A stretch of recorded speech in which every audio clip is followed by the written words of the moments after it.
10.5 இடஒதுக்கீடை பொறுத்த வரைக்கும் அரசு என்ன சொல்லுது அப்படின்னா வன்னியர்களுக்கு அதுக்கு மேலேயே வாய்ப்புகள் வழங்கப்பட்டிருக்கு அரசியலில் சொல்லியிருக்கு. எது சார் உண்மை?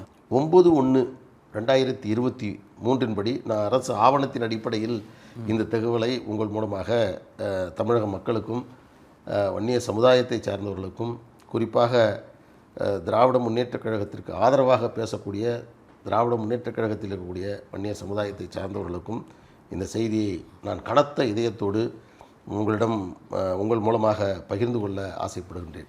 9/1/2023 படி தமிழ்நாட்டில் 394 IAS அதிகாரிகள் பணியாற்றி வருகிறார்கள்.